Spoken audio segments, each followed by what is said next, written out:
My name is Nick Johnston, and I'm a public information officer working with North Carolina Emergency Management. Since Hurricane Helene's destruction, generous donations from across the state, the nation, and the world have poured in, which is a great thing. But some donation locations were initially overwhelmed with physical goods. I spoke with several people who have been managing donations in the western part of the state since day one to get a better understanding of some of the challenges involved and how heroes like yourself, still looking to help those in need, can best do so. The first thing is when you start to get this influx, you're not built for to create a donation center, to manage the volume. The logistics of how you unpack a semi-truck that shows up full of water and food and commodity assets, that can become a challenge. How do you distribute those? How do you align the need with the supply? Those are all really challenging circumstances that they're unintended consequences of something that's overall intended to be very positive. And we're so thankful here in Burke County, and I know in Western North Carolina, for the support, the overwhelming support, and we appreciate that, and largely that's what's seen us through. But at the same time, figuring out how to best handle and then what do you do with surplus, because I think that's what we're beginning to encounter, is that at some point managing the donations when you have more than when you're fully saturated begins to take resources away from other parts of the recovery effort. In the first 7 days following the storm, because we had a facility that we could align the logistics and do some of the warehousing, we were able to serve about 7,000 people. That is, to put it in context, about 10% of our total population.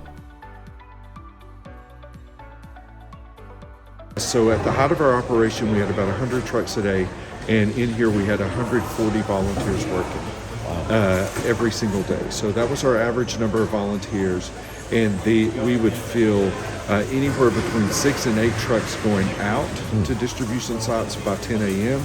And then at 4 p.m. we had another 6 or 8 trucks going out. So we had everything coming in, everything going out. This place was just unbelievably busy.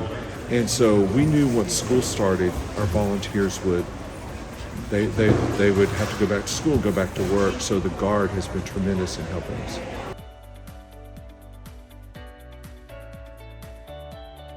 Yeah, we don't do glass, we don't do clothes unless they're brand new. We'll do clothes and get those pushed out into our free markets, but they have to be brand new clothes. Used clothes are just too hard and they bog down the system of things coming in. They have to be sorted. It's too much work, and it's not the urgent need. The urgent needs: food, baby, water. Those are the urgent needs. So I guess that's one of the important things, is for people looking to donate, go to the local source and find out what they need. Don't just donate anything, but actually make it more specific. Absolutely, because then the things that we get we don't need bog us down to get the things out that we really do.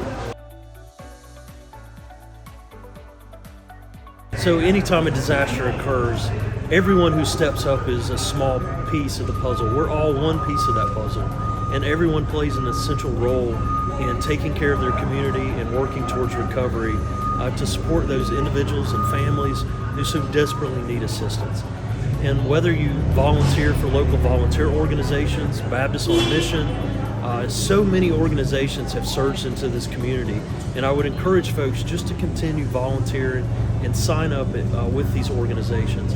If you can lend assistance, regardless of whether it's through donations, monetary support, or through general labor, that is the type of assistance that will get our community back on the road and into recovery much faster.